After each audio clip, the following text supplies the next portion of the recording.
What's up, guys? Welcome back to the Bench Warmers, and today we're bringing you a new series, which we're calling Fantasy Friday, where we talk about fantasy basketball for now until the NFL regular season returns, and because it's uploaded on Fridays. So I'm going to start, and I'm just going to talk about a few waiver wire pickups for NBA. And for us, our ceiling for waiver wire pickups is that they have to be rostered 50% or less. So the first player I'm going to talk about is Luguentz Dort, the wing for the Thunder. He's been incredible recently in his last two games. He's gotten 57 and 42, scoring 20 actual points in both of them. So yeah, he's definitely a great pickup for what has been pretty. The Thunder got kind of wiped out. Like their team got wiped out this offseason, so Dort got more of an opportunity to play well, and he's taken that opportunity. Next player is going to be Alec Burks from the Knicks. He started the season super well, I think getting 34 or more points in the first three games. And then after that, he got injured, but he will reportedly return again this Thursday. So you should expect to see him perform very well again. And finally, we have DeAndre Jordan, and the reason for this is pretty obvious. Jarrett Allen just got traded to the Cavs, so now DeAndre Jordan is pretty much going to be the Nets' main center. They might play like KD at center a bit, but it's mainly going to be DeAndre Jordan. So you should expect him to get a ton of rebounds and basically just be a pretty solid fantasy player from now on.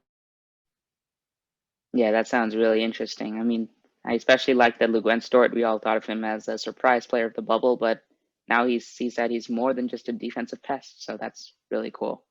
So the next section after we talk about the waiver wire is when we're talking about trading. So trading is a very integral part of making your team way more dominant, especially as we get into the later weeks of the season and the waiver wire becomes a bit less, a bit dry, I guess.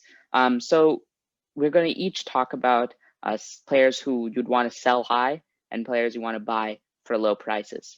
So I'm going to be talking about three players who you'd want to sell for high because they're doing really well right now. The first one is Malcolm Brogdon. Now, he's been one of the most amazing players for fantasy this year. He's currently averaging 47 fantasy points a game. But off late, the initial spike, he was in the 50s range, at around 53, 54 fantasy points a game before the last 3 to 5 game stretch, where he has admittedly gone down a bit. He's been getting 29, 34, 39 in a couple of his games, which are good, albeit, but they aren't the 60s he was getting earlier. This is for a couple of reasons. First, it's sort of like the law of averages. He was shooting lights out, but now is not doing as well. And then secondly, there's going to be more players who are going to be coming back, including Karis LeVert, assuming he's healthy, TJ Warren, who will be coming back, and then Sabonis obviously will be getting back into his all-star form, and Miles Turner, along with bench players like the Holiday brothers, who are honestly been really good, especially Aaron Holiday. He's been getting some really good usage. So currently, Malcolm Brogdon's usage percentage of 25 will go down. The second player I'd like to talk about is Christian Wood. He's currently averaging 44 fantasy points a game and is currently averaging more real points than LeBron James. So you definitely want to sell high on him, even though he seems to rebuild the team. They're going to roll back on Wall back, and we haven't seen both of them playing. So Christian Wood will get less touches, and his scoring average will go down, especially once everybody is playing and Eric Gordon's back, and you have DeMarcus Cousins back. And I think when you're not playing Jashawn Tate 30 minutes a game, then Christian Wood's minutes and points will go down. And the third player you'd want to sell high on is Larry Nance Jr. This is a person who is rostered about 70%. He's averaging around 32, 33 fantasy points a game. He's one of the early season, like, oh, let's pick him up and let's see how well he does. He has definitely slumped off. He's now only averaging 10 real points a game, and he's currently averaging around 2 steals a game. That will not last because Larry Nance, and he's not that good of a player. He doesn't get that many minutes. So, yeah, please, if you have him, just sell him now and say that he is rosterable. He could be your last man on your roster because you won't want him in a few weeks. Yeah, another player I'd like to add to that list is Andre Drummond. Obviously, because of that Jarrett Allen trade, we're going to see his production probably reduce, even though he has been averaging over 40 points this year.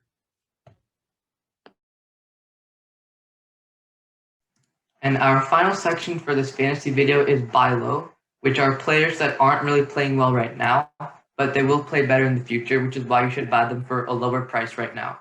So the first player is LaMarcus Aldridge of the San Antonio Spurs.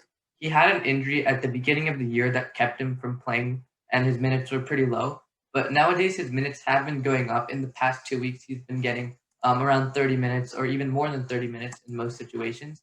But the doubtful thing, and the reason why people don't really want him as much, is because there are a lot of young guys and they're really cutting into his minutes a little bit. But I think that LaMarcus Aldridge will still get around 30 minutes per game for the Spurs, even though there are a lot of young players. And if he gets his minutes, he's going to average around 18 points per game on efficient scoring and also around 10 rebounds per game, a little bit less than that. So you should definitely consider picking him up because his stats don't really show that he's playing at his actual level, but I think they're going to go up, which is why you should get him right now. So the next player I'm going to talk about is Jamal Murray. He is a very good player and he's been playing quite well, but in fantasy, it's just not as well. It's just not as good. So he has good scoring, but the amount of assists, rebounds, steals, and blocks are just not there. He's mostly been getting eclipsed by Nikola Jokic, who's been averaging a triple double. A lot of people believe in Nikola Jokic. I do too, but I don't think he can keep up his triple double stats as a center that's playing 35 minutes per game. I think at some point the fatigue is going to set in, and he's still going to average like a lot of rebounds and assists, but not a triple double. Maybe like 8 and 8 or 7 and 7. I just don't see him getting a triple double. So that's why I think you should try to get Jamal Murray because the Nuggets really have two main players, Jamal Murray and Nikola Jokic. If Nikola Jokic takes a step back, kind of like he did in the bubble, then you'll see Jamal Murray absolutely popping off, getting these huge scoring nights, and that's why I think you should get him. And now the final player is DeAndre Ayton. DeAndre Ayton is a really phenomenal player, but his stats this year just haven't been that good. In his career, he's averaged around more than 15 points per game, more than 10 rebounds per game, and around a block and steal per game as well. But this year, his scoring is just not there. He's only taking like around 5 shots per game, and he's averaging 13 points per game as a result. Some more aggressive players on the Suns like Mikal Bridges and Chris Paul and Devin Booker have been taking most of the shots. But I think that DeAndre Ayton will start to become more aggressive just because he's a big part of the Suns team and the Suns offense, not just defense. And his defense hasn't really been as good because he hasn't been getting the steals and blocks that he normally has been getting. And I think defense is a little bit volatile, but DeAndre Ayton will definitely recover defensively. Offensively, it's a little bit more risky, but given that he's only averaging around 30 fantasy points per game for a player of his caliber, I think that's an offer that you cannot resist, and you should definitely try to get DeAndre Ayton. He's going to average around 15 points per game or more for the rest of the season. Yeah. Actually, I don't know. I'm not too sure about Jamal Murray though, because one of the things which has been there is that Gary Harris has been absolutely terrible to start off the season, and Michael Porter Jr. has been out for at least 10 games. So I think once they get back to normal, I think Jamal Murray might actually take a hit and go down even further, which is quite surprising considering how many people thought that he would be a consistent 25 point per game all-star starting this year. All right, but that wraps it up for our inaugural episode of Fantasy Fridays. Let us know whether you want to see this return more in the future. This is the Benchwarmers signing off. See you.